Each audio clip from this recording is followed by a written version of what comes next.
Indian psychiatric society के ANCIPS 2026 सम्मेलन में खुलासा हुआ कि भारत में लगभग 70% मानसिक विकार 35 वर्ष से कम उम्र के लोगों में पाया जा रहा है।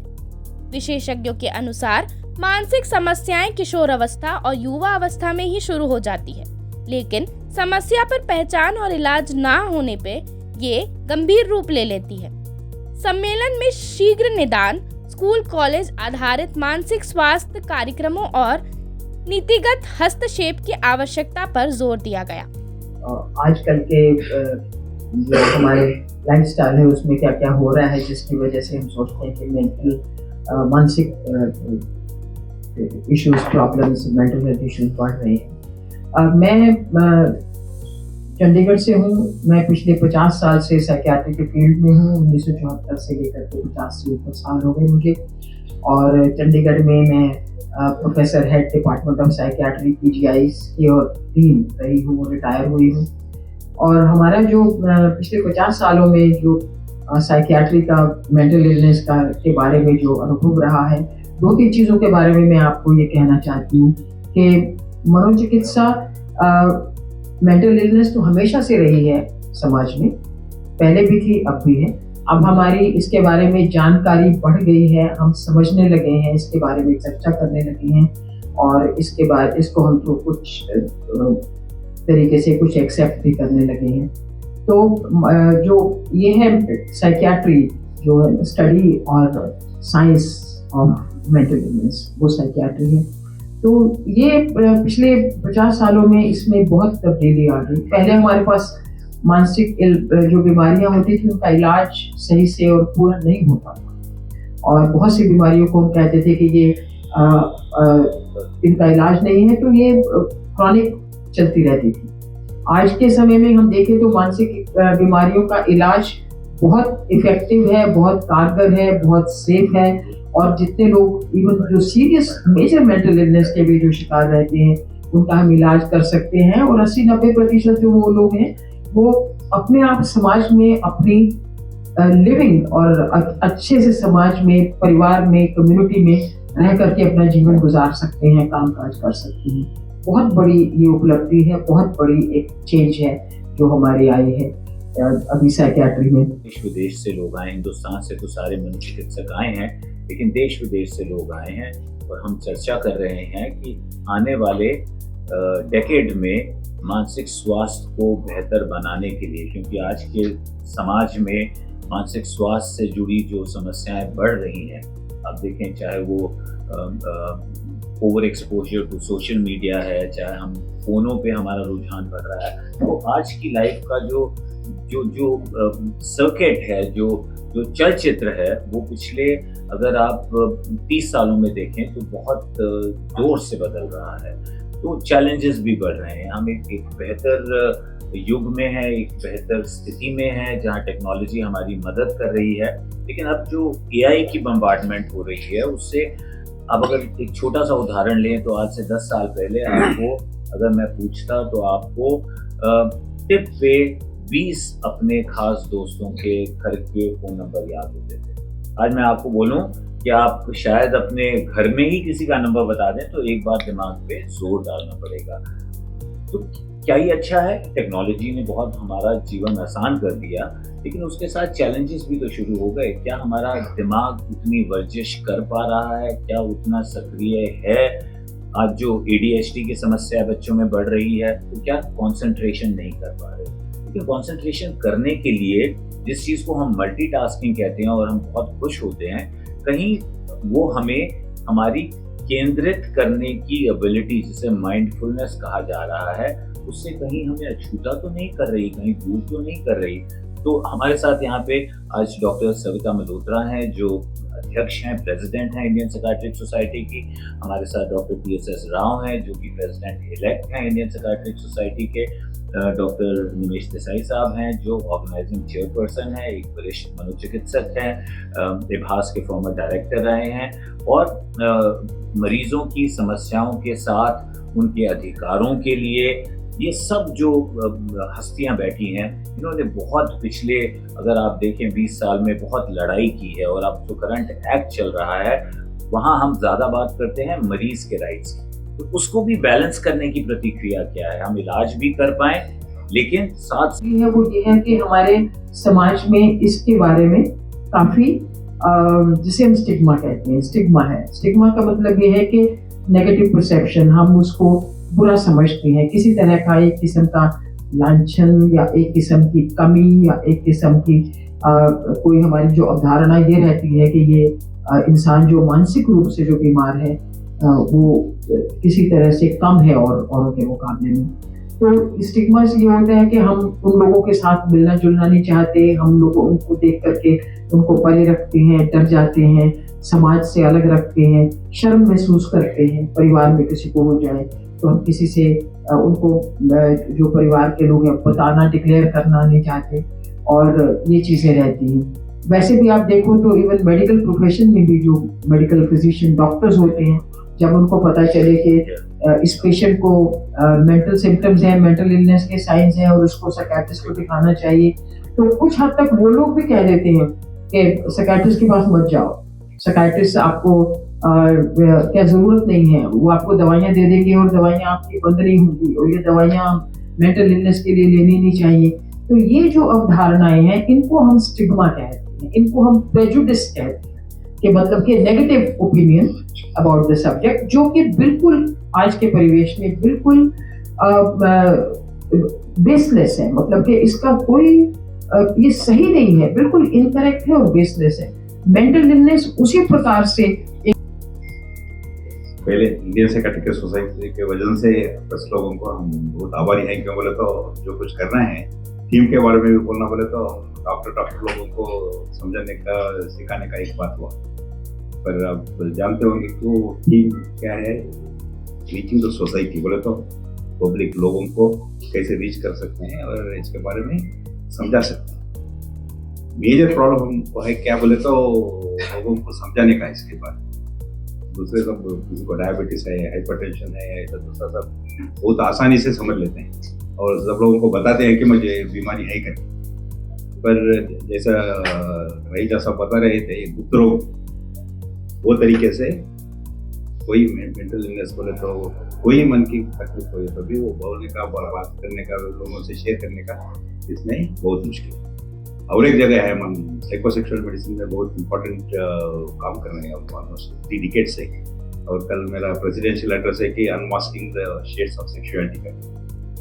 जैसे एक एक विचार को लिए तो भी लोगों को बहुत से तरीके के डाउट्स और क्या कर सकते हैं, क्या नहीं कर सकते हैं, इसके बारे में आजकल ऐसा बोलते हैं कि हम वेलनेस कॉन्सेप्ट करें। जो मन की बात करते हैं हम सब लोगों को भी कोई ना कोई चीज़ के बारे में थोड़ा टेंशन, एंग्जाइटी और उसको फीलिंग्स तो जरूर होता है।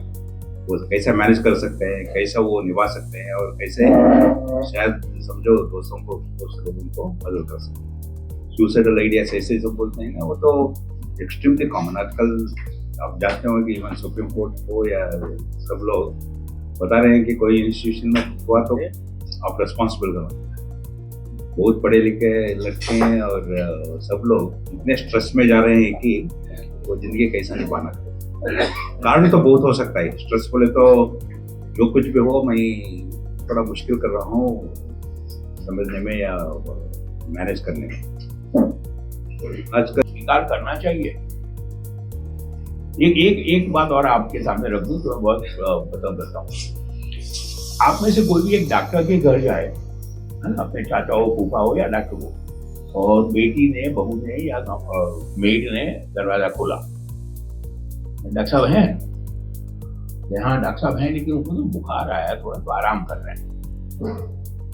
100% क्या कहेगा विजिटर जो है, डॉक्टर को भी बुखार आता है। अच्छा, हमें ऑनेस्टली कभी समझ नहीं आई कि डॉक्टर को बुखार क्यों नहीं हो सकता, डॉक्टर को या साइकोलॉजिस्ट को, साइकियाट्रिस्ट को डिप्रेशन या क्यों नहीं हो सकता।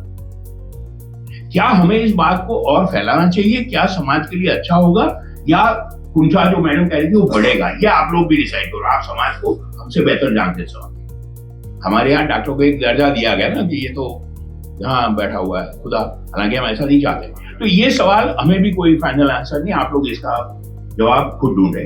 बट सबसे बड़ी पीड़ा हमें ये है कि विज्ञान का फायदा समाज को हम नहीं पहुंचा पा रहे। हम माध्यम हैं विज्ञान के, और हमें लाचारी होती है कि बेनिफिट हम पहुंचा नहीं पा रहे। अरुण गुप्ता सर, शुक्र का मनोचिकित्सा का अनुभव आपको अभी मिल रहा है, और उससे ही बड़ी बात है हमारे जो आप सब जानते ही होंगे, डॉक्टर अरुण गुप्ता न सिर्फ हमारे अजीज मित्र हैं लेकिन प्रेसिडेंट है दिल्ली मेडिकल काउंसिल के, वो भी अभी आए हैं लेक्चर के लिए। तो अरुण गुप्ता जी से भी टिप्पणी ले लेंगे। जो हमारे साथियों ने बताया उसको टच करते हुए, देखिए आजकल के राजकारण में पूरे देश में कोई एक शब्द अगर है तो क्या है? विकास। राइट, सारा देश विकास पे चल रहा है। मेरा ये कहना है कि जैसे हमारे साथियों ने बताया, समाज का और तकनीकी विकास हो रहा है और बढ़िया हो रहा है।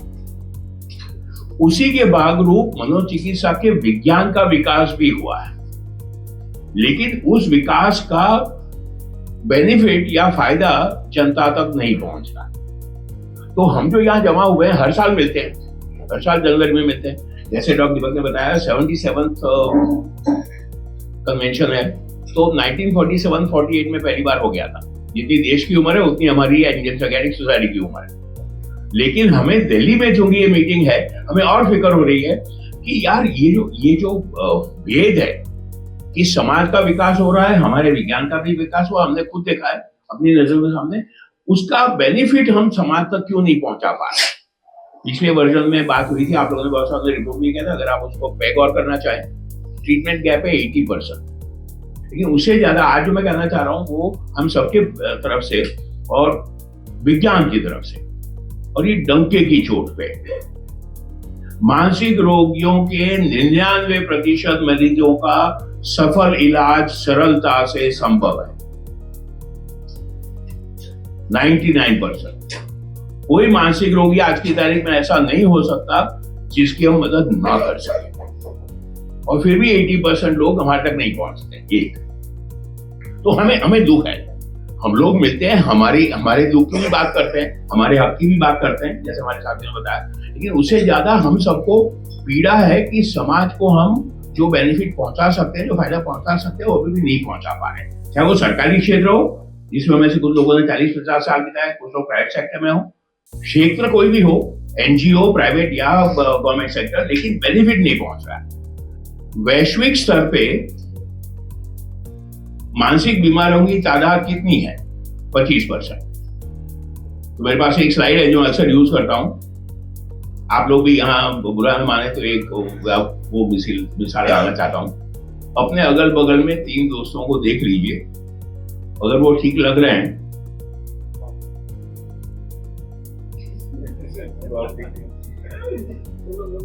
नहीं, अज्ञान है ना?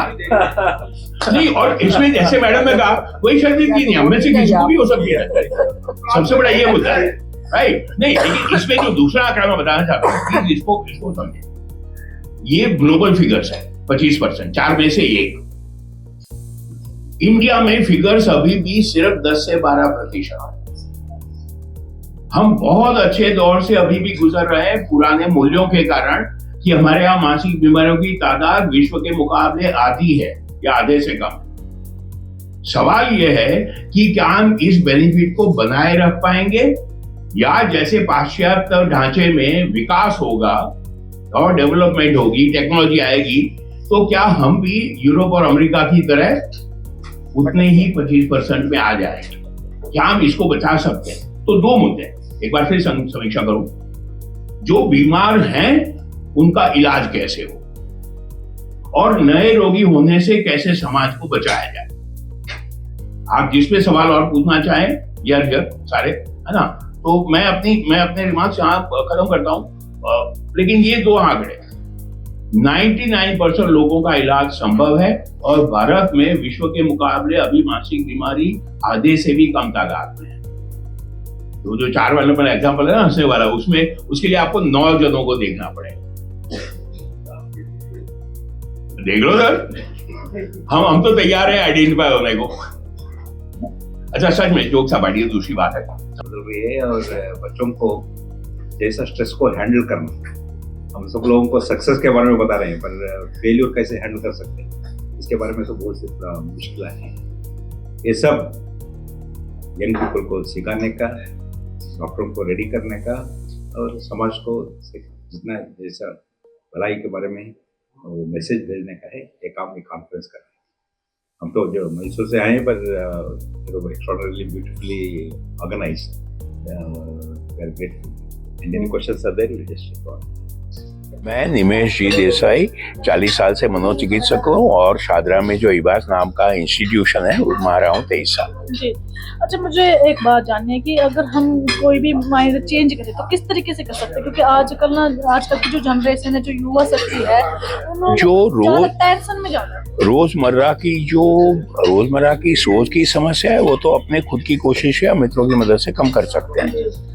अगर खुद ना मदद कर पाए तो डॉक्टर से या साइकोलॉजी से बात करें। फिर भी तकलीफ जारी रहे तो मनोचिकित्सक के पास जाएं, इसमें डरने की बात नहीं है।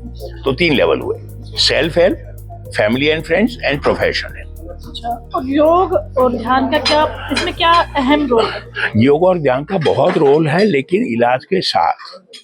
अकेले योग और ध्यान से मानसिक बीमारी का इलाज नहीं होता है। मानसिक अशांति को तो शांति में बदला जा सकता है।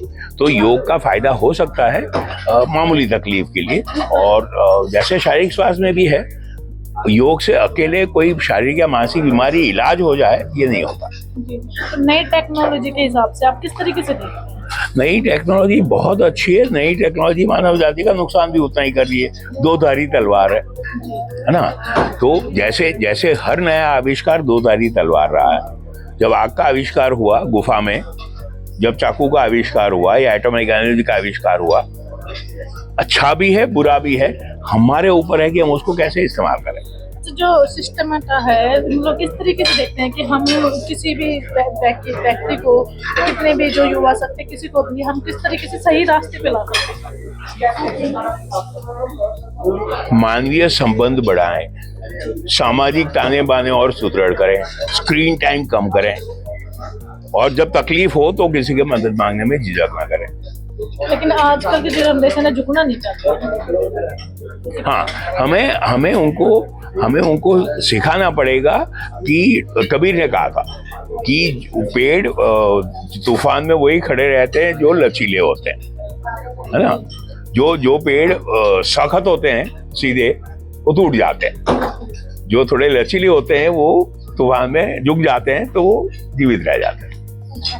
तो लचीलापन बड़ा जरूरी है सोच में। तो अभी तक आपने कितने लोगों को मानसिक से स्वास्थ्य से सही? 45 साल हो गए। तो हाँ, मैं बेंगलोर में भी रहा हूँ, एम्स में भी रहा हूँ, दिल्ली में और इबास में रहा हूँ। तो गुण लूँगा 45 साल के 5-10 हज़ार मरीज तो गिने लो। अच्छा, हम आपसे कांटेक्ट करें, किसी को भी भेजे कि भाई ये मानसिक रोग से है, तो किस तरीके से कांटेक्ट कर सकते हैं?